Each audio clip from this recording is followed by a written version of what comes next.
Bonjour, bienvenue dans notre séminaire, webinaire plutôt, devrais-je dire, sur la nouvelle loi sur le B2B du 4 avril 2019. Je suis avec mes collègues Samuel, Kim et Karen et nous allons parler de cette loi. Avant de commencer, je vais vous donner quelques petits détails pratiques. Notre séminaire permet la diffusion donc la remise d'une attestation. Dans le cadre du séminaire, vous aurez 5 questions à différents endroits. Si vous répondez, c'est des questions ou c'est des polls, enfin c'est juste pour montrer que vous avez suivi le séminaire. Et alors, Webinar vous envoie directement aussi une attestation, mais nous aussi, on vous envoie une qui est valable aussi pour les attestations dans le cadre de la formation permanente, notamment avec l'Institut des juristes d'entreprise. Vous avez une fonction chat, vous pouvez envoyer vos questions. On essaiera d'y répondre en fin du webinaire. On va regrouper toutes les questions. Et bon, si on n'y a pas le temps, parce que voilà, c'est vrai qu'on a quand même pas mal de choses à voir, on y reviendra, ne vous inquiétez pas, on verra si on ne les a pas abordées, on y reviendra de manière ponctuelle après le séminaire. Alors commençons tout de suite dans le vif du sujet. Quelle est cette loi du 4 avril 2019? En fait, elle change le code de droits économiques en y insérant trois nouveaux passages. En quelque sorte, c'est de nouvelles dispositions qui s'appliquent purement aux entreprises. Son objectif, en fait, c'est d'améliorer la marge de négociation des petits commerçants à l'égard des grandes entreprises. Et en fait, ça transpose un peu ce qu'il existe, la protection des consommateurs, mais au niveau des entreprises et s'assurer d'avoir une relation plus équilibrée dans le cadre contractuel et un environnement plus propice au développement des petites et moyennes entreprises, puisque c'est ça le corps de notre économie et qu'il faut favoriser. Alors, elle s'applique à toutes les entreprises, peu importe leur taille. Ce qu'il faut faire attention toutefois, c'est qu'il y a des petites nuances au niveau des secteurs. On verra dans chaque rubrique qu'on va aborder. Écoutez bien, parce que, par exemple, le secteur financier, il y a certaines parties de la loi qui ne s'appliquent pas et d'autres, notamment aussi au marché public avec des entreprises publiques. Si vous avez des contrats avec des entreprises publiques, peut-être qu'effectivement, il y a des passages de la loi qui ne s'appliqueront pas si vous êtes dans ce cadre-là.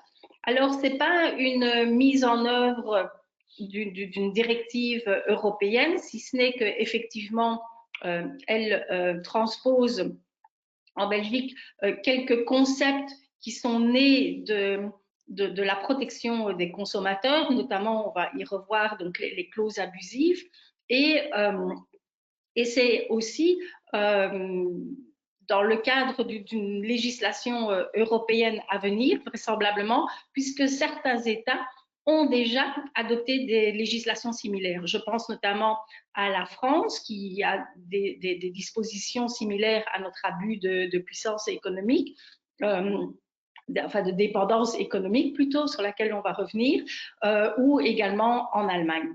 Alors, ce qui est aussi important et pourquoi est-ce qu'on vous en parle aujourd'hui, c'est parce que le 1er décembre rentre en vigueur deux pans importants de cette loi. Donc, il y a 3 pans. Un qui est déjà rentré en vigueur le 1er septembre 2019 qui concernait les pratiques déloyales en entreprise. Les deuxième et troisième pans de la loi, donc qui concernent d'une part les clauses abusives et les pratiques du marché déloyal entre entreprises vont rentrer en vigueur ce 1er décembre et donc c'est important d'en tenir compte dans la rédaction et dans les négociations de vos contrats avec vos contractants. Alors, avant d'entrer dans le vif du sujet avec Samuel et de parcourir qu'est-ce qui se passe avec les clauses abusives, nous allons faire un petit sondage pour voir un peu comment votre entreprise gère actuellement ses contrats. Alors, quel est dans votre entreprise, comment vous travaillez? Est-ce que vous avez tendance à négocier librement avec vos contractants? Est-ce que vous avez des conditions générales de vente euh, qui, à qui vous demandez à vos contractants de les signer et donc vous les appliquez? Ou la troisième solution, c'est ben non, je suis désolée, on est une plus petite moyenne entreprise et en général, on n'a pas le choix et adopte les conditions générales de nos contractants. Alors, vous avez trois solutions à répondre dans ce sondage. On en reviendra par la suite et on fera une analyse des réponses que vous allez nous donner. Et donc, vous avez les trois solutions. Aïsnour, est-ce que tu peux mettre le sondage en ligne? Voilà. Voilà, bonjour à tous. Merci Annick pour cette introduction. Mon nom c'est Samuel et avec vous, je vais adresser le volet de la loi qui concerne les clauses abusives. Donc, on va tout d'abord revenir sur le champ d'application puisque, comme Annick l'a dit, c'est très important de savoir quel champ d'application s'applique à quelle partie de la loi. Donc, il ne faut pas se tromper à cette étape importante de l'analyse de la loi. Nous verrons ensuite ce que la partie sur les clauses abusives prévoit comme nouveauté et comme Annick l'a expliqué également, on verra que cette loi est fortement inspirée de ce que le législateur avait déjà réalisé il y a quelques années en matière business to consumer, B2C. On va essayer également ensemble, sur base de notre pratique et notre expérience, d'identifier certaines clauses qui pourraient devenir problématiques lorsque cette loi sera entrée en vigueur, donc de manière très concrète, pour ensuite déterminer finalement l'impact que cette loi va avoir, et on terminera par quelques conseils pratiques qu'on espère pouvoir vous donner avant l'entrée en vigueur de cette loi. Donc, en ce qui concerne le champ d'application, ce qu'il faut retenir de manière générale, c'est que c'est un champ d'application extrêmement large. À l'origine, le législateur avait pour but de plutôt cibler les petits producteurs face, par exemple, aux grandes chaînes de distribution. Et finalement, avec les discussions parlementaires, etc., on s'est retrouvé avec un champ d'application très large qui concerne toutes les entreprises. Donc, c'est pas uniquement David contre Goliath. Une entreprise multinationale pourrait, par exemple, aussi se prévaloir de la loi B2B. Donc, je viens de dire, quelle que soit la taille de l'entreprise, quel que soit également le type de contrat, la loi va s'appliquer, qu'on ait affaire à un contrat de vente, un contrat de franchise, un contrat de distribution. C'est également une loi qui va s'appliquer si on a affaire à des conditions générales de vente ou un contrat négocié entre parties et que ce contrat soit un contrat d'ailleurs qui porte sur des biens mobiliers, sur des biens immobiliers ou encore sur du service. Donc, on le voit, un champ d'application très large, avec toutefois certaines exceptions où le législateur a considéré qu'il existait déjà des législations spécifiques ou parce que il y a une complexité inhérente à ces secteurs. Je pense notamment au secteur financier, en ce compris les assurances qui sont considérées sur base du code de droit économique également comme appartenant au secteur financier. Donc la partie clause abusive, ce secteur est exclu et il y a uniquement des possibilités d'élargissement de la loi sur les clauses abusives à ce secteur sur avis de la BNB, donc de la Banque nationale belge et de la FSMA. Un autre secteur important exclu par le champ d'application de la loi, c'est le secteur des marchés publics et des contrats qui en découlent. Et on voit que cette exclusion peut avoir en pratique peut faire naître en fait des disparités. On peut se poser d'ailleurs la question de savoir si on n'a pas ici un cas de discrimination, puisqu'un sous-traitant pourrait se prévaloir de la loi face à un entrepreneur si le contrat qu'il lie n'est pas relatif à un marché public, alors que le même sous-traitant travaille pour un entrepreneur, mais qui lui est lié à un pouvoir adjudicateur, ne pourra pas se prévaloir de la loi sur les clauses abusives. Alors, en ce qui concerne le champ d'application dans le temps, cette loi va entrer en vigueur très bientôt. C'est d'ailleurs pour ça que nous avons choisi d'organiser le séminaire à ce moment-ci. Le 1er décembre 2020, la partie sur les clauses abusives entre en vigueur. Et afin de garantir la sécurité juridique, cette loi s'appliquera uniquement aux contrats conclus, modifiés ou renouvelés après la date d'entrée en vigueur. Donc, ce n'est pas trop tard, même après l'entrée en vigueur de la loi, d'envisager, par exemple, une relecture, une refonte de vos conditions générales, puisque celles-ci seront encore amenées à être appliquées dans des accords conclus par la suite. Alors, venons-en maintenant donc aux nouveautés de cette loi. Cette loi prévoit tout d'abord une interdiction générale des clauses abusives. Ensuite, comme en matière B2C, on a une liste de clauses qui sont blacklistées, liste noire, et une liste grise de clauses également considérées comme abusives. On va voir les différences entre ces types de listes et également l'impact en termes de sanctions. Ensuite, on abordera également des règles que le législateur a édictées, non pas pour qualifier une clause d'abusive ou pas, mais plutôt pour donner en fait une grille de lecture aux juges et aux praticiens par rapport à cette loi. Ce sont les règles de transparence et d'interprétation. Venons-en donc tout d'abord à l'interdiction générale. Une clause sans apparaître sur la liste noire ou sur la liste grise peut être qualifiée d'abusive si à elle seule combinée, elle représente un déséquilibre manifeste, elle crée un déséquilibre manifeste entre les droits et les obligations des parties. Un déséquilibre manifeste, ça signifie que le juge n'a qu'un contrôle à la marge. Son pouvoir d'appréciation est relativement limité par l'utilisation de ce terme manifeste. Et le juge va en réalité, pour déterminer ce caractère abusif, se baser sur toute une série de critères d'appréciation qui sont repris dans le Code de droit économique, dans la loi B2B, et que le juge va devoir suivre. Et ces critères, je pense qu'ils sont particulièrement utiles pour vous, pour un petit peu se protéger d'une application, je vais dire, exagérée de cette loi. Donc, on peut les considérer comme des garde-fous. Tout d'abord, il s'agira des éléments intrinsèques et extrinsèques à votre contrat. Un élément intrinsèque, c'est par exemple une autre clause qui vient contrebalancer les droits des parties et qui explique finalement l'existence d'une clause. Par exemple, une clause qui prévoirait qu'un producteur doit reprendre des invendus d'un supermarché. Cette clause, elle seule, pourrait paraître un petit peu déséquilibrante, un petit peu exagérée, mais si une autre clause du contrat prévoit une indemnité pour ce producteur lorsqu'il reprend les biens périssables, par exemple, eh bien, on se rend compte que finalement, le contrat est assez bien équilibré. C'est juste un exemple d'éléments intrinsèques. Les éléments extrinsèques, ce sont les pourparlers, les négociations contractuelles, le contexte de conclusion du contrat.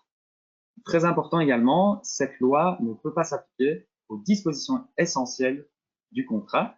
On pense par exemple au prix de vente. Il y a d'autres mécanismes qui existent en droit commun, notamment pour revoir un prix de vente, mais ce n'est pas le cas. On ne peut pas utiliser la loi B2B pour cela. Et enfin, les usages ne sont pas concernés par cette loi. On ne peut par exemple pas remettre en cause un Incoterms qui est utilisé en droit des transports pour limiter le risque en cas de transport d'un bien. On ne peut pas dire cet usage, c'est scandaleux, c'est abusif. Non, c'est un usage du secteur. Il est reconnu par la Chambre de commerce internationale et édicté par la Chambre de commerce internationale. Et donc, on ne touche pas aux usages via la loi sur les clauses abusives. Donc, ça, c'était pour l'interdiction générale. Ensuite, venons-en donc aux listes, liste noire et liste grise. La liste noire est d'abord d'interprétation stricte, tout comme la liste grise d'ailleurs, parce qu'elle limite la liberté contractuelle des parties. Les parties ne peuvent plus faire ce qu'elles veulent dans leurs clauses contractuelles. Et la liste noire s'adresse à des clauses que le législateur a considérées comme particulièrement abusives, à tel point qu'on ne peut pas apporter la preuve contraire du caractère abusif de la clause. Alors, quelles sont ces catégories de clauses blacklistées? On a tout d'abord le fait de s'engager sous conditions purement potestatives. Donc, ça veut dire que votre contractant prend un engagement, mais en réalité, de sa seule volonté, il peut sortir de cet engagement. C'est considéré comme abusif par le législateur et au demeurant, c'était déjà noté, édicté par le Code civil comme étant quelque chose qui n'était pas possible en relation contractuelle. Ensuite, on ne peut pas s'arroger, deuxième point, le droit d'interpréter unilatéralement une clause d'un contrat. Troisième point, l'exclusion de tout moyen de recours. Donc, l'exclusion du droit d'accès au juge n'est pas permis. Et afin d'éviter tout débat, je précise que ceci ne vise pas les clauses d'arbitrage, puisque dans les débats post-adoption de la loi, on a vu cette question subvenir, puisque l'arbitrage était cité dans les exemples, dans les travaux préparatoires de la loi. Ce n'est évidemment pas le cas. L'arbitrage est reconnu comme un moyen de recours et est tout à fait n'est absolument pas menacé, nous pensons, par l'adoption de la loi sur les clauses abusives. Enfin, on ne peut pas non plus présumer de manière irréfragable la connaissance, par exemple, de conditions générales ou l'adhésion de clauses d'un contrat sans que votre contractant n'ait pas pu avoir une prise de connaissance effective de ces clauses avant la conclusion du contrat. Il est évident qu'avant de signer ou de marquer son accord sur les clauses, il faut pouvoir donner son accord sur celle-ci, sans quoi cette clause sera également écartée. Donc, voici pour la liste noire. La liste grise prévoit d'autres clauses qui sont également abusives, à la différence qu'elles sont présumées abusives sauf preuve contraire.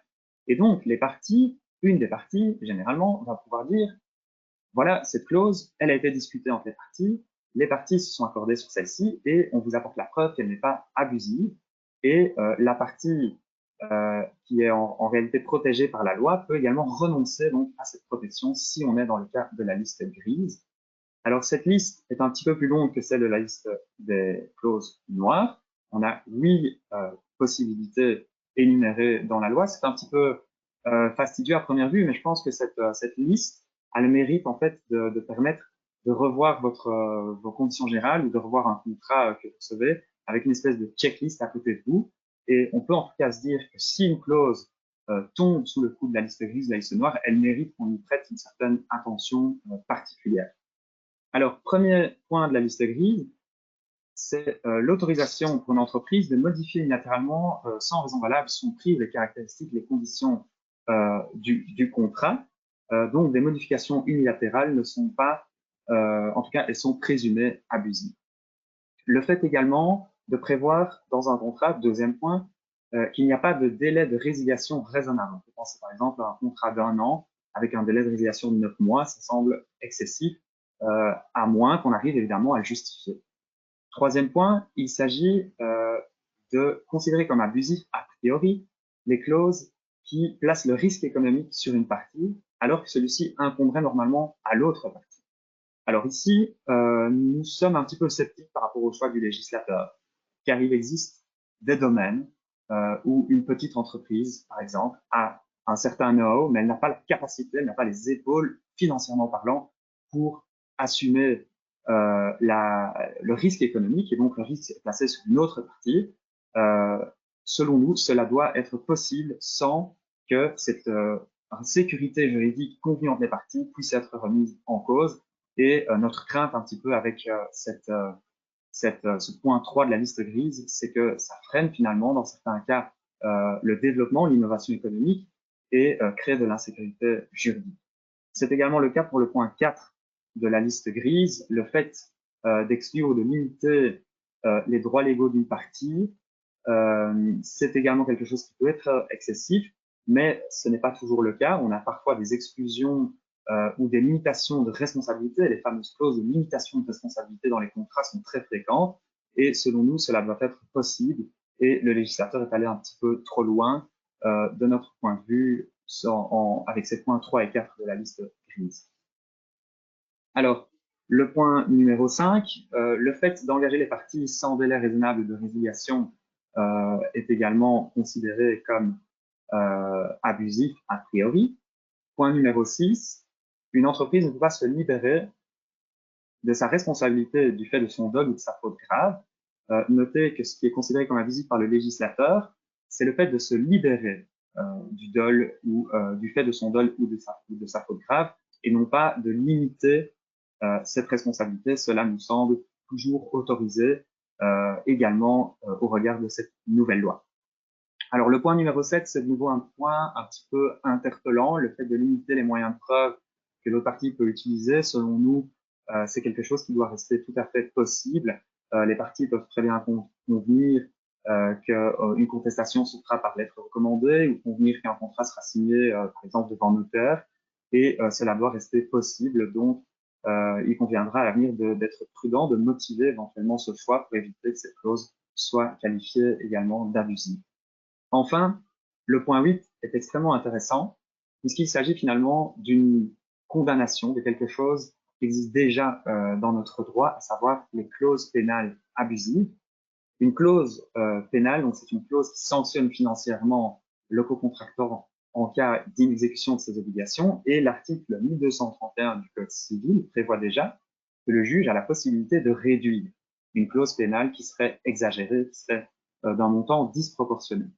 Et on reprend finalement, le législateur reprend cette protection dans la loi sur une clause abusive. Et donc, on a ici quelque chose qu'on connaît déjà par ailleurs au travers du Code civil qui est repris dans le Code de droit économique.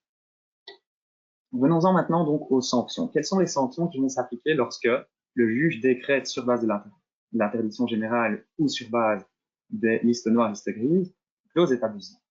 La sanction prévue par le Code de droit économique, c'est la nullité de la clause, donc non pas uniquement du contrat, mais de la clause. Si par contre le contrat en tant que tel n'a plus de raison d'être sans la clause, le juge pourrait également considérer que tout le contrat est nul. Et c'est pour ça qu'il peut être intéressant de se poser la question dans votre contrat, de voir s'il est utile d'insérer une clause de divisibilité qui permettra en fait la survie du contrat sans la clause. Alors cette nullité, on l'a vu, elle sera absolue si on est dans le cadre de la liste noire, on ne pourra pas renoncer à la sanction. La nullité sera relative, donc la partie préjudiciée pourrait renoncer à cette sanction de la nullité dans le cadre de la liste grise. On verra également que d'autres systèmes juridiques ont opté pour d'autres sanctions et c'est intéressant de faire la comparaison, on va y venir dans un instant. Je mentionne juste également que des sanctions d'autres types sont possibles, telles qu'une action en cessation ou encore une class action. On pourrait y penser également en cas de clause abusive. Alors, je l'ai dit, le législateur prévoit également des règles qui vont guider en fait les rédacteurs de contrats et également les praticiens et les juges. Une clause doit être rédigée de manière claire et compréhensible et elle peut être interprétée également en fonction des usages d'un secteur. Le fait que ces clauses, les clauses d'un contrat ne respectent pas ces deux règles, n'entraîne pas la nullité en soi, mais ça pourra servir en fait de guideline, de ligne directive pour les praticiens. Alors, je vous l'ai dit, on va essayer d'identifier les clauses qui, dans le futur très proche maintenant, donc à partir du 1er décembre, pourraient devenir problématiques, pourraient devenir abusives. Alors, premier exemple de clause que je vous propose, les commandes acceptées par nos représentants ne sont contraignantes qu'après confirmation écrite de notre part. Cette clause prévoit finalement que le cocontractant qui voit la commande acceptée peut encore se rétracter. Et donc, elle pourrait être considérée comme une clause d'acceptation, une clause qui prévoit un engagement qui peut être révoqué de par la seule volonté du cocontractant et donc figurer sur la liste grise des clauses abusives. Le deuxième exemple en anglais cette fois, the present Exhibit 1 automatically replaces and supersedes any and all Exhibit 1 to the agreement previously approved by customer or any and all other documents concerning company its terms and conditions.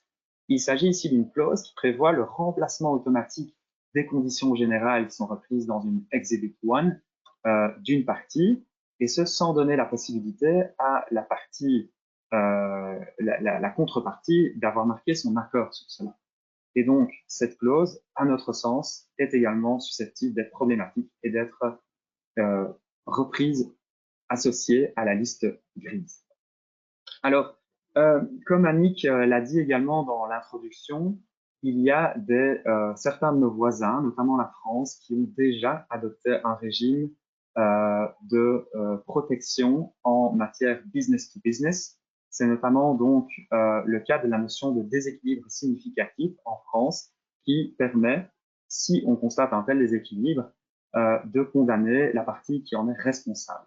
Et un exemple assez parlant, c'est le cas d'Amazon. Amazon qui est souvent sous le feu des projecteurs, qui est encore ici dans le collimateur de la Commission européenne, mais cette fois-ci en matière antitrust pour avoir de manière présumée enfreint les règles de la concurrence. Eh bien, Amazon était cette fois-là poursuivi en France par l'autorité de régulation de la concurrence pour, selon l'autorité, avoir certaines clauses qui étaient au détriment des vendeurs qui utilisent la plateforme Amazon pour vendre leurs produits.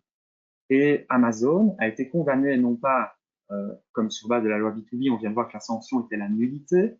Ici, la sanction prévue par le législateur français, c'est l'obligation pour Amazon de modifier ces clauses, ces conditions générales, sous astreinte par jour de retard. Et c'est intéressant donc de voir quelles sont les clauses qui ont été condamnées. Il y en a eu plusieurs, nous avons pris ici 2 exemples. Tout d'abord, la possibilité qu'Amazon s'était réservée d'amender les conditions contractuelles à tout moment et à son entière discrétion. Alors selon nous, le juge belge, dès l'entrée en vigueur de la loi B2B, pourrait également sanctionner cette clause et considérer qu'elle fait partie de la liste grise. Deuxième exemple de clause, nous pouvons résilier ou suspendre ce contrat ou un service avec effet immédiat pour toute raison et à n'importe quel moment par simple notification. Il s'agit également d'une clause qui est reprise sur la liste grise puisqu'il n'y a pas de délai de résiliation raisonnable prévu. Ici, il n'y en a même finalement aucun.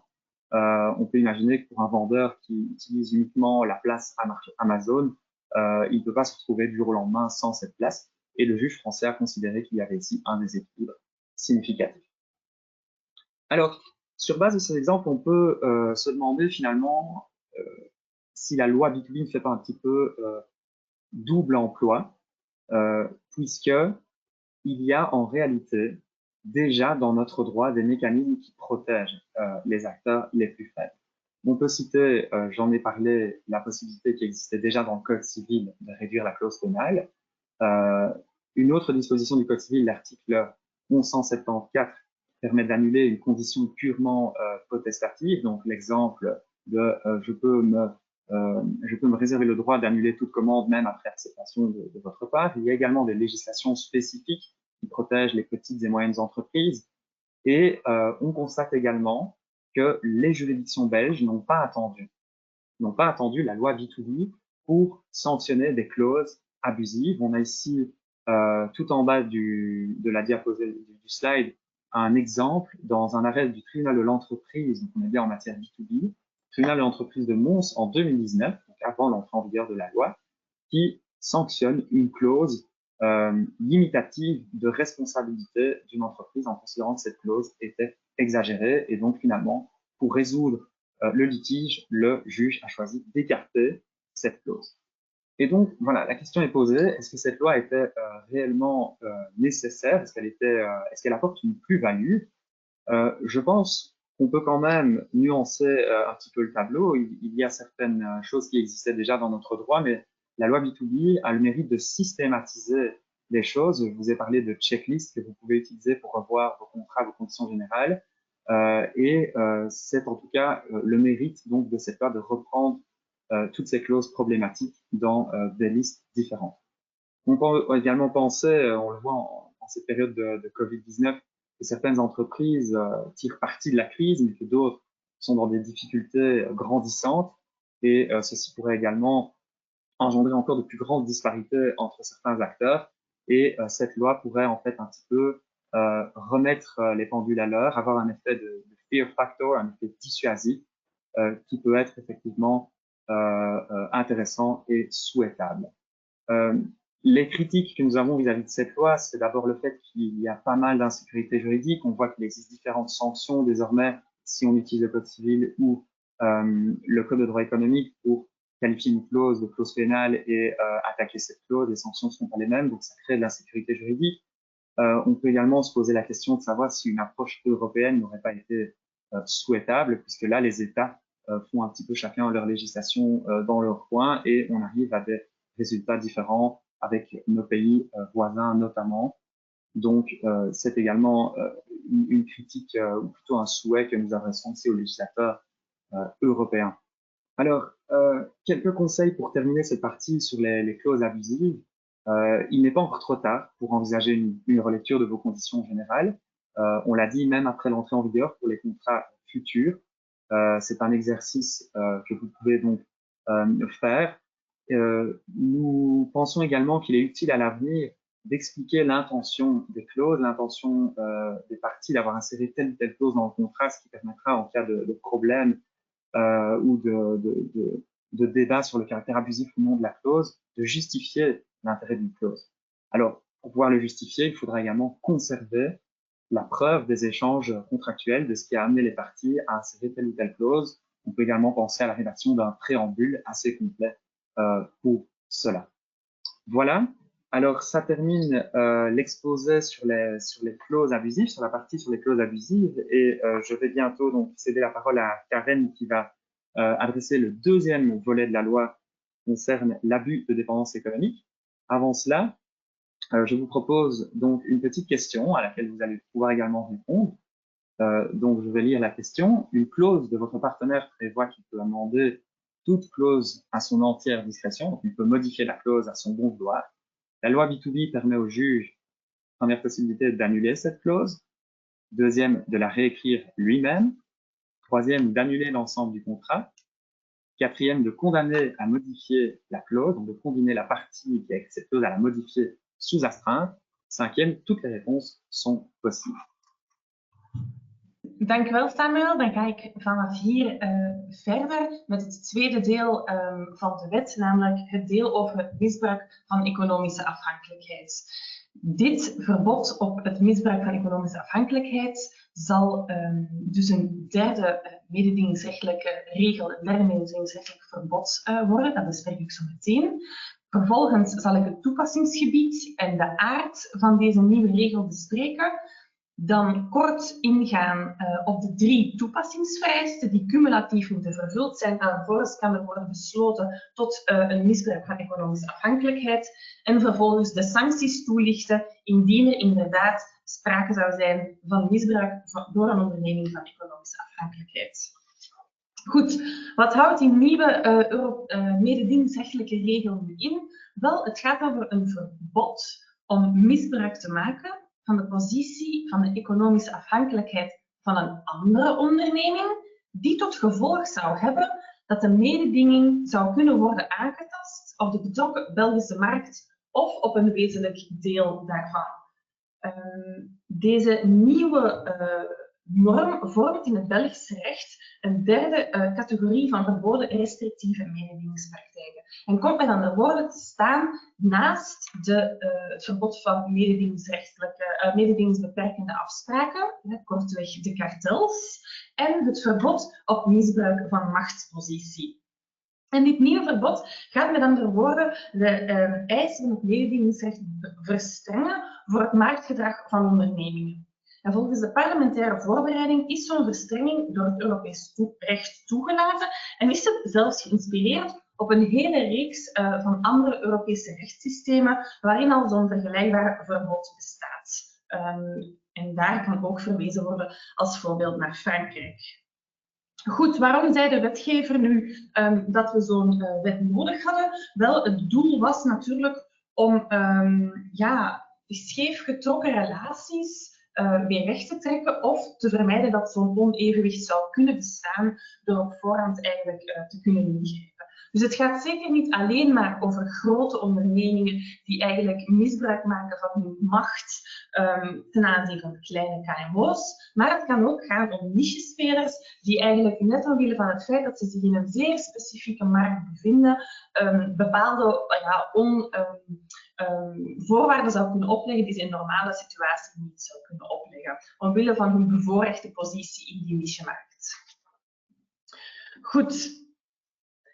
De slide verklapt het al. Het gaat niet alleen om horizontale relaties, maar ook om verticale relaties. En eigenlijk worden die verticale relaties toch vooral geviseerd. Het gaat dus vooral over ondernemingen die zich in een verschillende tak van de ketting van waardecreatie bevinden. Dus koper, verkoper, leverancier, distributeur, franchisenemer. Die relaties worden allemaal bekeken en allemaal gevat door dit nieuwe verbod op misbruik van economische afhankelijkheid. Wat betreft het toepassingsgebied en de aard van de regel, het gaat uiteraard over relaties tussen ondernemingen, maar zoals Annick al aangaf in de inleiding, zal dit deel van de wet ook van toepassing zijn op financiële diensten en overheidsopdrachten. Dus het is een zeer breed toepassingsgebied. Het gaat over de mededinging op de Belgische markt of een wezenlijk deel ervan. Daar wordt verder weinig specificatie aan gegeven in de parlementaire voorbereiding.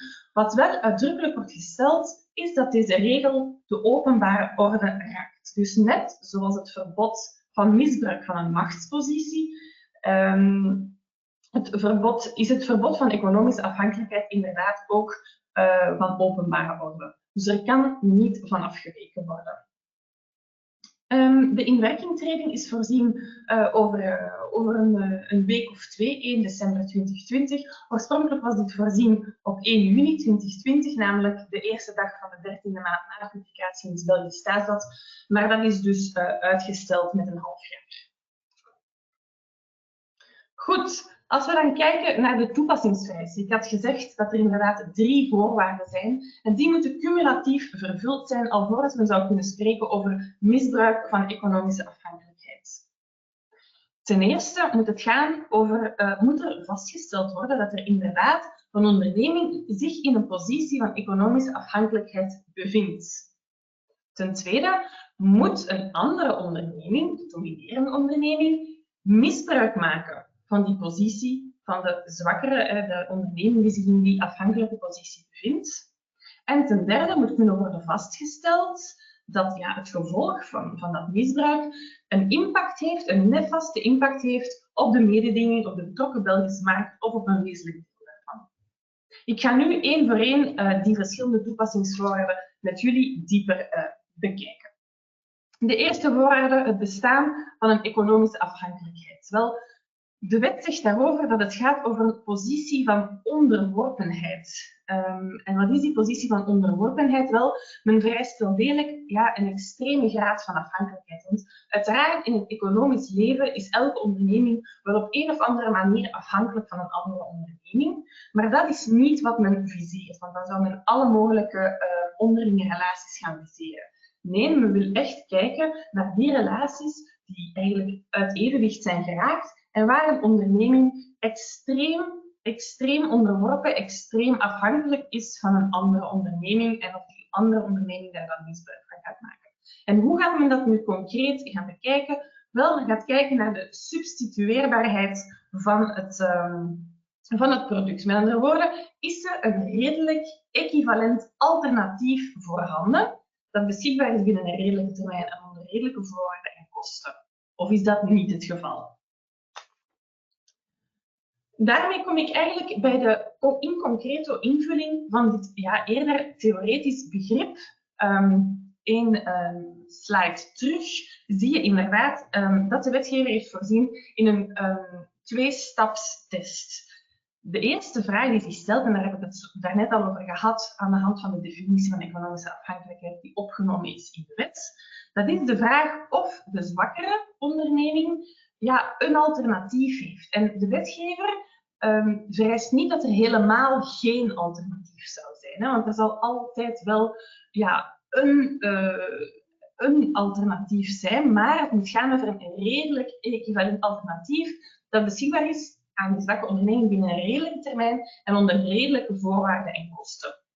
En alleen als dat zo is, dan gaat eigenlijk deze test falen. Stel, we hebben geen redelijk equivalent alternatief dat niet beschikbaar is binnen een redelijke termijn en ook niet tegen redelijke voorwaarden en kosten, dan gaan we verder naar de tweede stap van de test en dat is de vraag of dat die andere onderneming, net omwille van het feit dat er dus zo geen redelijk equivalent alternatief voorhanden is, dat die sterkere onderneming daardoor eigenlijk prestaties zou kunnen gaan opleggen die zij in normale marktomstandigheden niet zou kunnen opleggen. Met andere woorden, zij gaat door de afwezigheid van een alternatief, de aanwezigheid van een alternatief binnen redelijke voorwaarden en kosten, zij gaat daarvan kunnen profiteren om eigenlijk prestaties op te leggen of voorwaarden te bekomen die zij anders niet zou kunnen bekomen. Die laatste test, dat zullen we moeten zien in de rechtspraak, hoe strikt of hoe streng de rechters daarmee gaan omgaan. Want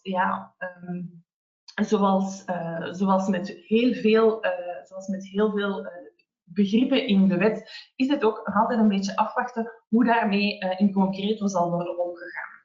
Nu, om toch te vermijden dat dat een zwarte doos zou zijn, waar eigenlijk veel rechtsonzekerheid mee gepaard gaat, heeft men in de parlementaire voorbereiding toch al voorzien in een aantal voorbeelden waarin men zegt van kijk, dat zou kunnen wijzen op een economische afhankelijkheid. En dat gaat bijvoorbeeld over de duur van de relaties, de technologie en de know-how waarover de dominerende onderneming beschikt, de schaarste van een welbepaald product, of de toegang van een dominerende onderneming tot een essentiële hulpbron, grondstof of infrastructuur, de vrees van de iets zwakkere onderneming voor een ernstig economisch nadeel of zelfs het onderbreken, het afbreken van de contractuele relatie, het niet krijgen van een belangrijke korting met betrekking tot een ander product, etc. Dus zo heeft de wetgever inderdaad een hele lijst van voorbeelden voorzien in de parlementaire voorbereiding, die zeker en vast zullen dienen als inspiratiebron voor de rechtbank wanneer dat zij met deze nieuwe mededingingsrechtelijke regels zullen worden geconfronteerd in de praktijk. Goed, dan gaan we over naar de tweede voorwaarde. Stel dat er inderdaad wordt vastgesteld dat er een positie van economische afhankelijkheid bestaat, moet er ook ten tweede worden aangetoond dat de dominerende onderneming daarvan misbruik maakt. En misbruik, het principe is dat het gaat om elke gedraging die een onderneming kan stellen, dankzij de omstandigheid dat haar partner onder haar economische afhankelijkheid houdt. Met andere woorden, prestaties krijgen, verkrijgen, die men in normale omstandigheden niet had kunnen verkrijgen, bijvoorbeeld door buitensporig gedrag of het aanwenden van abnormale middelen. Belangrijk hier is dat de onderneming die zich op het verbod beroept, niet moet aantonen dat de dominerende onderneming de bedoeling had om effectief schade toe te brengen. Het gaat over een objectieve test die objectief moet worden ingevuld. Het volstaat met andere woorden om aan te tonen en de rechtbank te overtuigen dat de dominerende onderneming in kwestie niet onkundig kon zijn van de omstandigheid dat het gevraagde gedrag tot doel had of tot gevolg had om de mededinging te beperken. Dus een specifiek opzet is niet vereist. Dat zou ook zeer moeilijk te bewijzen zijn, vermoed ik. Omdat ook deze tweede toepassingsvoorwaarde redelijk abstract is, heeft de wetgever opnieuw een aantal gevallen voorzien die zouden kunnen worden gekwalificeerd als misbruik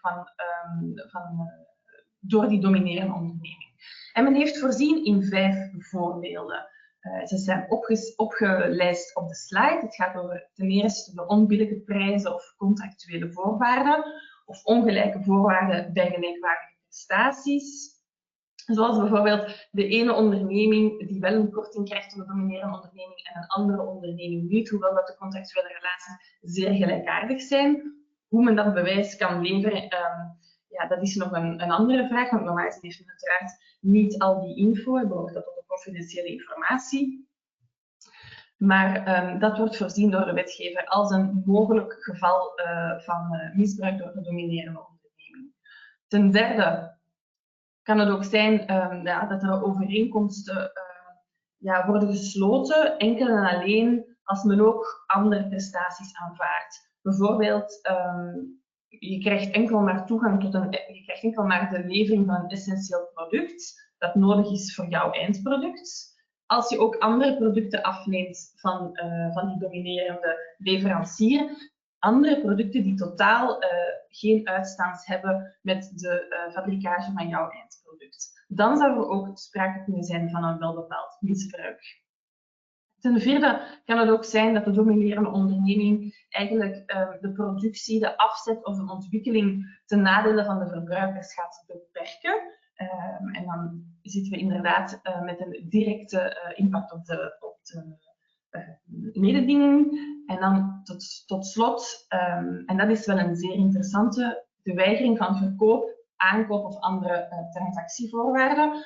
Waarom is dat een bijzondere? Omdat dat is een bijkomende grondslag waardoor een contractweigering onrechtmatig kan worden. Dus in het Belgisch recht geldt een recht op contractvrijheid. Je bent als onderneming vrij om te contracteren met wie je wil en dus ook vrij om niet te contracteren. Maar dit is een bijkomende grond waardoor die contractweigering inderdaad als onrechtmatig kan worden gekwalificeerd, naast de gekende situaties van een discriminatoire contractweigering, misbruik van machtspositie, misbruik van contractvrijheid. Zoals ik zei en mij heb uitgedrukt, heb ik altijd zou sprake kunnen zijn gezegd. Waarom? Omdat die 5 gevallen inderdaad maar als leidraad dienen en geen automatisme zijn. Dus die toepassingsgevallen die zijn niet meer dan indicaties en het staat nog altijd aan de partijen om daarvan het tegendeel te bewijzen in hun specifieke dossier. Dus het zijn zeker geen automatismes en bovendien zijn er uiteraard ook 6e, 7e, 8e gevallen mogelijk. Die lijst die zal, vermoeden we, worden uitgebreid zodra dat de rechtspraak zich ter zake een beetje kan ontwikkelen. Goed, de laatste voorwaarde die moet vervuld zijn, opdat er sprake zou zijn van een misbruik van economische afhankelijkheid, dat is dat de mededinging moet zijn aangetast door die gedraging. Die mededinging moet potentieel kunnen worden aangetast. Dus het is niet zo dat de partij die beweert dat er sprake is van misbruik van economische afhankelijkheid ook effectief een aantasting van de mededinging moet gaan aantonen. Maar wel moet zij aantonen dat die aantasting voldoende waarschijnlijk is. En opnieuw, het kan gaan over de betrokken Belgische markt of een specifiek deel ervan. Denk aan wel bepaalde niche-markten. Goed, als die 3 toepassingsvoorwaarden dan cumulatief vervuld zijn, wat zijn dan de sancties die voorzien worden door de wet op dat miskennen van dat verbod? Wel, we moeten kijken op publiekrechtelijk niveau en op privaatrechtelijk niveau.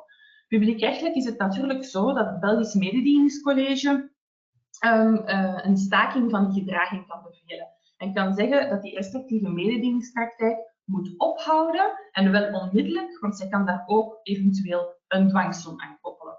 Zij kan ook een geldboete opleggen met een plafond dat voorzien is door de wet op 2% van de omzet van die betrokken onderneming die zich inderdaad schuldig maakt aan zo'n misbruik.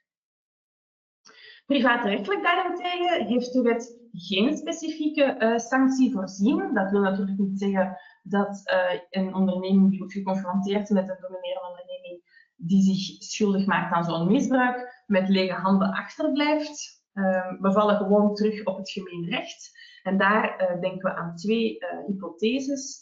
Stel, de overeenkomst is gesloten, maar met de nodige druk uitgeoefend door de dominerende onderneming en de overeenkomst werd met andere woorden gesloten met een schending van het verbod op misbruik van economische afhankelijkheid, dan kan je als zwakkere onderneming, moest je van die overeenkomst vanaf willen, de nietigverklaring vragen.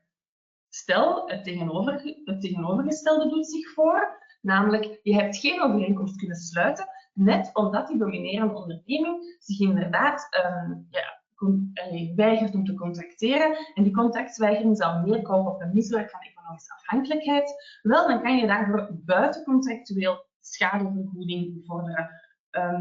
Dan zitten we met de toepassing van het buitencontractuele foutaansprakelijkheid in geval van contractweigering. Dat is wat ik daar straks heb uitgelegd als bijkomende grondslag voor een onrechtmatige contractweigering.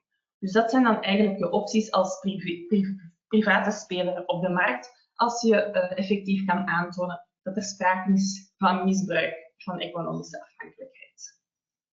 Goed, dat was het hoofdstuk over de economische afhankelijkheid. En alvorens ik het woord geef aan mijn collega Kim voor het laatste deel van dit webinar, heb ik ook voor dit deel een vraag voorzien voor jullie. En die luidt als volgt. Opdat er sprake zou zijn van economische afhankelijkheid, moet de onderneming aantonen dat de mededinging 1 op vaststaande wijze is aangetast, 2 potentieel is aangetast, 3 is aangetast met een nefaste impact voor meerdere ondernemingen, of 4 dat haar omzet significant gedaald is. Dankjewel, Karen. Ons laatste topic van deze middag gaan we het nog even hebben over de oneerlijke marktpraktijken tussen ondernemingen. Dat is het derde luik van die B2B-wet. En ook op dat vlak zijn er een aantal aanpassingen doorgevoerd aan de vroeger bestaande regeling. Jullie zien het hier. Ik ga het even hebben uiteraard over waar gaat het juist om? Wat zijn die oneerlijke marktpraktijken? Wanneer zijn die van toepassing, die regeling? Daarnaast ga ik het ook hebben over de oude regeling en ga ik het verschil toelichten met de nieuwe regeling. Jullie zullen merken dat de nieuwe regeling een aantal specifieke categorieën van oneerlijke marktpraktijken invoert. Uiteraard gaan die specifieke categorieën ook specifieke toepassingsvereisten hebben. Daar ga ik ook even bij stilstaan, om dan tenslotte vandaag af te sluiten met welke sancties gekoppeld kunnen worden aan een schending van het verbod van oneerlijke marktpraktijken. Ik zei het al, het gaat hier over oneerlijke marktpraktijken tussen ondernemingen. De titel van de B2B-wet toont dat ook al voldoende aan. Het gaat dus over relaties tussen ondernemingen. Dat begrip onderneming is wel relevant, want dat wil zeggen dat het eigenlijk enkel van toepassing zal zijn op ondernemingen binnen de definitie van onderneming. Wat is een onderneming nu juist? Dat is elke entiteit die op duurzame wijze een economisch doel nastreeft. Wat zal daar dan niet onder vallen? Uiteraard niet de consumenten, maar eventueel kunnen daar ook bepaalde VZW's uit het toepassingsgebied vallen, omdat zij niet dat economisch doel nastreven. Net zoals in het deel dat daarnet door Karen werd toegelicht over de economische afhankelijkheid, gaat er hier ook een toepassing zijn op de financiële diensten en de overheidsopdrachten. Die zijn dus niet uitgesloten van de toepassing. Wat heeft die B2B-wet nu eigenlijk gedaan? Zoals jullie wellicht weten bestond er vroeger ook al een verbod op oneerlijke marktpraktijken. Dat was artikel 104 uit boek 6 van het wetboek van economisch recht. Die nieuwe B2B-wet heeft daar een aantal herstructureringen aan aangebracht en heeft ook een beetje een iets specifiekere toepassing gemaakt door bepaalde categorieën op te lijsten die geïnspireerd zijn op de consumentenwetgeving waarin die al bestonden. Dit deel van de B2B-wet is al een tijdje in werking en dat is in werking getreden op 1 september 2019. Dus we gaan daar stilletjes aan de eerste rechtspraak kunnen van terugvinden, wat een aantal zaken wel degelijk zal kunnen verduidelijken. Want ook op dit punt is er toch wel ruimte voor interpretatie, zoals jullie zullen zien. Eerst eventjes kort over die oude regeling. Ik zei het al, de nieuwe regeling gaat over oneerlijke marktpraktijken tussen ondernemingen. Het verschil met daarvoor was dat er gesproken werd over oneerlijke marktpraktijken tegen andere personen en consumenten. Het belang hiervan is dat bijvoorbeeld die VZW's toen wel onder het verbod zouden kunnen vallen, wat dan nu eventueel niet meer zou kunnen. Er bestond dus vroeger een algemeen verbod en dat verbod dat zei verboden is elke met de eerlijke marktpraktijken strijdige daad waardoor een onderneming de beroepsbelangen van één of meer andere ondernemingen schaadt of kan schaden. Dat is dus vrij ruim. Daarnaast waren er geen specifieke categorieën, maar er waren wel specifieke regels over misleidende reclame. En dat was oud artikel 105 van het boek 6 van het wetboek van economisch recht. Dan kunnen we nu even kijken van, kijk, wat is er dan de nieuwe regeling? Dat artikel 104 van boek 6, dat ik daarnet heb geciteerd, dat is eigenlijk behouden gebleven. Dus men heeft ervoor geopteerd om in identieke bewoordingen dat artikel te behouden. En dat wordt nu gezien als een soort van catch-all bepaling. Want daarnaast, naast dat algemeen verbod op oneerlijke marktpraktijken die beroepsbelangen kunnen schaden, heeft men 3 specifieke categorieën ingevoerd, geïnspireerd op de B2C-wetgeving. Enerzijds heeft men misleidende marktpraktijken, daarnaast heeft men agressieve marktpraktijken en als derde categorie in een iets wat vage omschrijving, wat ook in de rechtsleer niet helemaal duidelijk is wat daar net mee wordt bedoeld, dan heeft men het verbod op marktpraktijken die een verboden daad in de hand werken. Ik ga daar straks nog even op terugkomen. Dus men heeft die 3 categorieën. Nu, er zijn specifieke toepassingsvereisten voor die categorieën. Het is niet zo dat wanneer een bepaalde handeling van een onderneming niet aan die specifieke toepassingsvereisten voldoet, dat die daad niet oneerlijk zal zijn en dus niet verboden zal zijn. Nee, die kan nog altijd verboden zijn op basis van de catch-all bepalingen. Nog heel kort even, wat er ook nog op de vorige slide stond, dat is dat er geen zwarte lijst werd ingevoerd van de handelingen die sowieso strijdig zijn met de eerlijke marktpraktijken. Dat bestaat wel voor de consumentenwetgeving, maar dus niet in het kader van de marktpraktijken tussen ondernemingen. Dus er zal steeds een concrete toetsing moeten gebeuren. Dan gaan we even stilstaan bij die eerste categorie van misleidende marktpraktijken. Nu, wat is dat, een misleidende marktpraktijk? Dat kan eigenlijk 2 dingen zijn. Aan de ene kant kan dat zijn de situatie waarin men ofwel onjuiste informatie meedeelt, ofwel gaat men informatie meedelen die feitelijk wel juist kan zijn, dus die niet onwaar is, maar die op een bepaalde manier wordt voorgesteld, waardoor die toch misleidt. Dus het is enerzijds onwaarheden verkondigen en anderzijds waarheden, maar een verkeerde voorstelling daarvan maken. Nu, dat is uiteraard een actief iets dat men doet. Nu, een onderneming kan ook een misleidende marktpraktijk begaan door eigenlijk niets te doen, want dat zit u in het tweede bullet. Daar staat eigenlijk een omschrijving wat we noemen een misleidende omissie. Dus in dit geval gaat een onderneming bepaalde informatie niet meedelen en het niet meedelen van die informatie gaat dan ook misleidend werken naar de bijvoorbeeld co-contractant toe. Relevant is wel dat het hier gaat om het niet meedelen van essentiële informatie. Het is niet zo dat in een precontractuele fase alle informatie die mogelijkerwijs interessant zou kunnen zijn voor de andere partij moeten worden meegedeeld. Nee, het moet gaan over die informatie die een onderneming nodig zal hebben om een besluit te kunnen maken. En men schrijft dan in de parlementaire voorbereidingen van een geïnformeerd besluit. Dus van zodra dat een onderneming niet in staat is om een geïnformeerd besluit te maken, dan zal de onderneming misleid kunnen zijn. Nu, het is niet enkel het volledig niet meedelen van die informatie. We gaan nog eventjes teruggaan naar de vorige slide.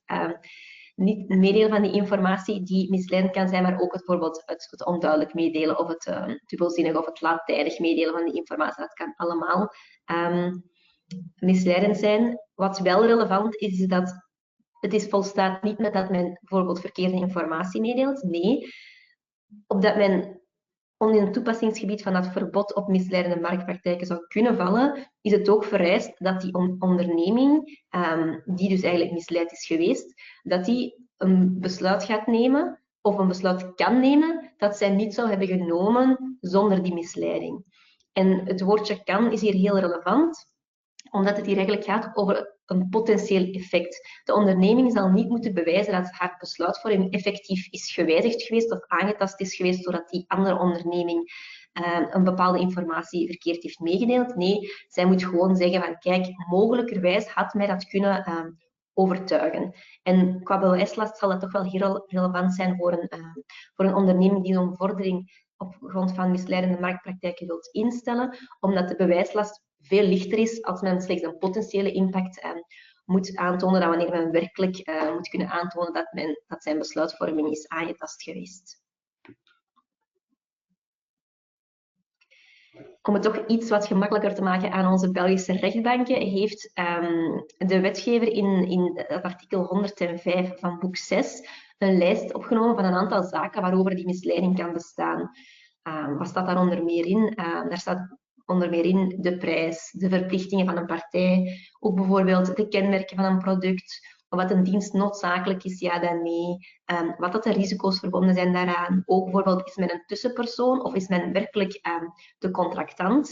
Dat kan ook betrekking hebben op reclame, slechtmaking van een andere onderneming. Dat zijn een aantal voorbeelden. De lijst is nog langer in de wet. Maar dus, dat zijn dus het soort zaken dat de wetgever essentiële informatie acht te zijn. Dan komen we tot de tweede categorie van oneerlijke marktpraktijken. Dat zijn de agressieve marktpraktijken. Het gaat hier over een intimidatie of een dwang of een ongepaste beïnvloeding. Nu, dat woord ongepaste beïnvloeding, dat is ook weer een soort zeer ruim begrip dat de wetgever specifiek heeft ingeschreven om het toepassingsgebied toch niet te nauw te maken. Dus het is niet vereist dat men werkelijk fysieke of morele dwang uitoefent. Ongepaste beïnvloeding, dat wordt eigenlijk gedefinieerd als het gebruik maken van een dominante positie ten opzichte van een andere partij. Dus het kan zeer ruim toegepast worden. Het grote onderscheid hier met de misleidende marktpraktijken is dat wanneer een onderneming niets doet, dus als zij bijvoorbeeld in het kader van de misleidende marktpraktijken kan zij iets verzwijgen, dat is een actie dat je niet onderneemt en dan kan hij nog altijd veroordeeld worden daarvoor. Nu, voor de agressieve marktpraktijken is het anders. Een agressieve marktpraktijk vereist een actieve handeling. Dus je kan geen dwang of ongepaste beïnvloeding uitoefenen als je niets doet. Dus dat is toch wel een belangrijk criterium om binnen dat toepassingsgebied te kunnen vallen. Nu, wat is dan nog vereist? Er is ook vereist dat, nu stel men oefent dwang uit op de een of andere manier, dat is aangetoond. Daarnaast moet men ook nog aantonen dat die dwang wel degelijk de keuze of handelsvrijheid van de onderneming heeft aanzienlijk beperkt.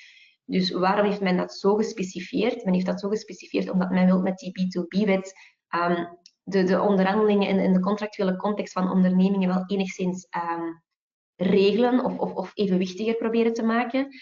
Om in het bijzonder om de grote spelers een beetje te beperken in hun vrijheid. Maar men wil niet het volledige spel van contractonderhandelingen stilleggen. En men is zich ervan bewust geweest van, kijk, soms wordt er hard onderhandeld. Sommige partijen hebben meer om in de weegschaal te leggen tijdens de onderhandelingen. Dus daarom dient er een aanzienlijke beperking te zijn en zal men dat waarschijnlijk zeer restrictief moeten toepassen. Dus het gaat niet voldoende zijn dat men op een lichte mate is beperkt geweest. Dus er zal wel degelijk een grote invloed moeten geweest zijn.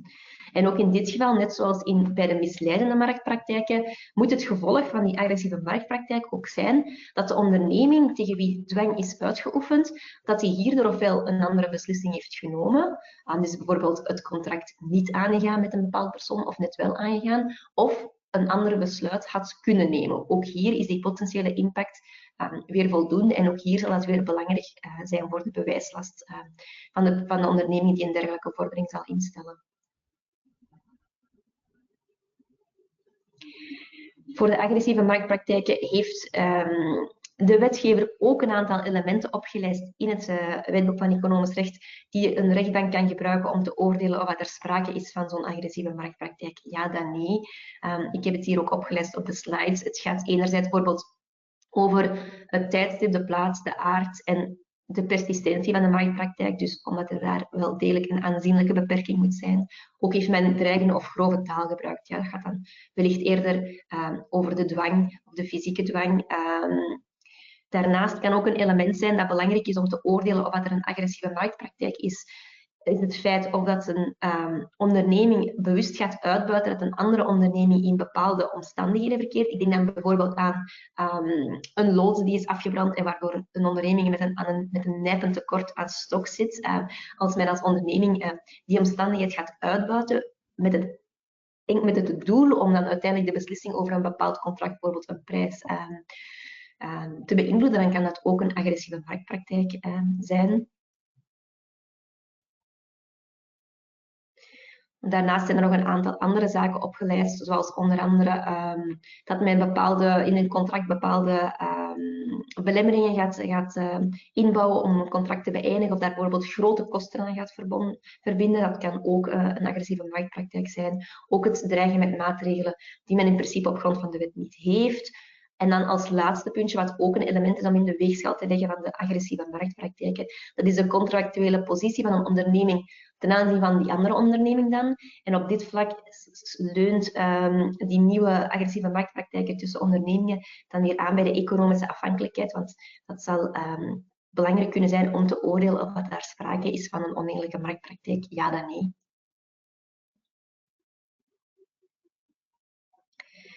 Dan komen we bij die derde categorie, waarvan ik daar straks al zei dat die redelijk vaag omschreven is in het Wetboek van Economisch Recht. Het gaat over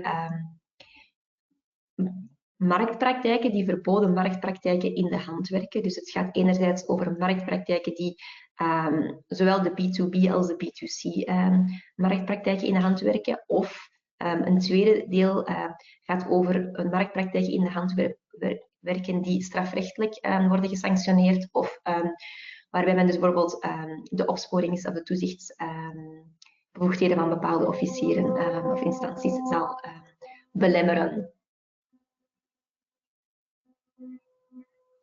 Nu, om even af te sluiten wat betreft de sancties, daar sluit ik grotendeels aan bij wat Karen zei over de economische afhankelijkheid. Enerzijds heeft men hier de stakingsvordering zowel privaat als publiekrechtelijk. Publiekrechtelijk is dat niet mogelijk voor de derde categorie en voor de catch-all van artikel 104. Dus daar kan wij enkel een onderneming in eigen naam een stakingsvordering instellen. In dit geval is er ook een dwangsom mogelijk en ook een openbaarmakingsverplichting. En daarnaast heeft men ook uiteraard de mogelijkheid tot een schadevergoeding, indien aan die toepassingsvoorwaarden zijn voldaan. En een nieuwigheid die de B2B-wet toch heeft ingebouwd, is dat er ook strafsancties zijn ingebouwd voor inbreuken op de eerlijke marktpraktijken. Maar ook dit geldt niet voor die catch-all bepaling van artikel 104 van boek 6. Uiteraard ook om dit deel af te sluiten een kleine quiz. In dit geval is de vraag om vast te stellen dat er sprake is van een misleidende of agressieve marktpraktijk, moet een onderneming ofwel aantonen dat haar beslissing werd aangetast, ofwel aantonen dat haar beslissing kon aangetast worden. En dat zul je zo meteen ook in een pop-up op je scherm zien verschijnen. Merci Kim pour ta présentation, c'était très clair et merci à mes autres collègues aussi. Maintenant, on va passer, je vois encore un peu de temps pour les questions. Et il y en a une qui est très intéressante et qui concernera et qui intéressera tout le monde. Samuel, elle était destinée plutôt, c'est en fait dans les clauses abusives, qu'est-ce qui se passe si le contrat, donc tu nous as indiqué, tu nous as rappelé que la loi rentrait en vigueur le 1er décembre, mais qu'est-ce qui se passe pour les contrats donc, qui ont été conclus avant l'entrée en vigueur de la loi, mais dont le renouvellement se passe après l'entrée en vigueur de la loi? Oui, effectivement, Anne, c'est une bonne question. Le législateur a prévu ce cas de figure et donc un contrat qui est renouvelé après l'entrée en vigueur, donc après le 1er décembre 2020, se verra appliquer la partie de la loi sur les clauses abusives. Donc, il y a une différence qui existera entre un contrat qui va simplement perdurer parce qu'il est prévu pour une durée de 5 ans et donc il a été signé avant l'application de la loi et dans ce cas-là, la loi ne s'y appliquera pas. Alors qu'un contrat qui sera renouvelé, lui, se verra appliquer la loi. Cela dit, je pense qu'il faut un petit peu nuancer cette réponse puisqu'on a vu, je pense que ça ne veut pas dire que si on a un contrat où finalement on a enfoncé son co-contractant, on va pouvoir se réjouir de la non-application de la loi puisqu'on a vu qu'il y avait des juges qui, déjà avant la loi, condamnaient certaines clauses abusives. Et à mon avis, ce sera a fortiori le cas une fois que cette loi sera entrée en vigueur. Ok, merci bien Samuel. En fait, je crois qu'on va conclure bientôt notre séminaire. Pour ceux qui sont intéressés, j'ai les résultats des sondages et des questions. Donc manifestement, il y a 49% d'entre vous qui signent et qui négocient plutôt leur contrat. 14% subissent les conditions générales imposées par leur contractant et 38% d'entre vous imposent leurs conditions générales. Donc, il y a matière à vite regarder toutes les conditions. Et comme le note Geneviève Desrubé, c'est qu'en fait, il faut faire attention et que parfois, ça dépend des situations et que finalement, ces 3 propositions s'appliquent à toutes les situations et en fonction des contrats, de l'importance du contractant, de l'objet que l'on vise, on va utiliser des conditions générales de vente ou pas, ou on va accepter les conditions générales de notre contractant ou pas, ou on va négocier. Donc finalement, ça dépend un peu du contexte, je vais dire. Pour les autres questions, en fait, ça va, vous avez bien écouté, hein, d'une manière générale, les questions de fond. La deuxième question, en fait, c'était de savoir si la clause qui prévoit qu'on peut modifier à tout moment qu'est-ce que le juge va faire par rapport à une telle clause. Et en fait, la bonne réponse, c'était le juge qui va estimer qu'il y a une clause abusive, il va pouvoir l'annuler. Il ne va pas nécessairement annuler tout le contrat, comme certains d'entre vous ont répondu, donc, mais il va pouvoir annuler seulement cette clause-là. Rassurez-vous, même si vous n'avez pas répondu correctement à la question, vous aurez votre attestation. Alors, la troisième question qui a été posée par Karen, c'était de savoir, quelles sont dans les conditions d'affectation du commerce, est-ce qu'on doit démontrer, qu'est-ce qu'on doit démontrer pour montrer qu'il y a une dépendance économique, et bien évidemment, on doit démontrer une affectation potentielle de la concurrence. On ne doit pas évidemment démontrer une affectation effective, parce que sinon, ce serait mettre une trop grosse charge de la preuve sur le concontractant, justement, qu'on veut protéger. Et donc, manifestement, c'était la bonne réponse. Alors, en ce qui concerne la question de Kim, on va voir si vous avez bien répondu également. Mais oui, là, je regarde les résultats. Finalement, oui, tout à fait. On t'a bien écouté. 87% des gens ont bien répondu, Kim. Et donc, effectivement, on doit seulement démontrer que il y a une altération possible du choix, donc on aurait pu altérer la liberté de choix et on ne doit pas nécessairement démontrer qu'il y a un changement et une affectation, que la liberté de choix a été affectée. Et bien voilà, on est content que vous ayez bien écouté notre séminaire. On a encore une dernière petite question à vous poser, ceux qui sont encore, et là je vois qu'on est encore très bien écoutés. Donc on va vous poser une dernière question, finalement, un peu de savoir à l'écoute de ce séminaire, qu'est-ce que vous en pensez? Finalement, qu'est-ce qui vous semble de cette loi? Est-ce que c'est utile comme vu les mécanismes qui existent? Il y a déjà l'abus de droit, la bonne foi. Est-ce qu'il fallait encore une loi? Est-ce que, mais non, ça va faciliter la rédaction et la négociation des contrats? Ou est-ce que cette loi va avoir un effet dissuasif pour les entreprises dominantes et va rétablir finalement un équilibre dans les relations commerciales? Ou non, finalement, c'est encore une loi et ça va compliquer la vie et ça va augmenter la sécurité juridique. Et donc, je vous remercie de bien vouloir répondre à ces questions et je reviens vers vous dans 2-3 secondes, enfin dans 20 secondes, pour savoir quelle est finalement votre perception de cette loi. Et ben voilà, alors les résultats, qu'est-ce que c'est? Ça nous donne que finalement, c'est un peu nuancé. Certains d'entre vous, manifestement, considèrent qu'elle est quand même utile, puisque c'est seulement 6% de vous qui considèrent qu'elle est inutile comme loi.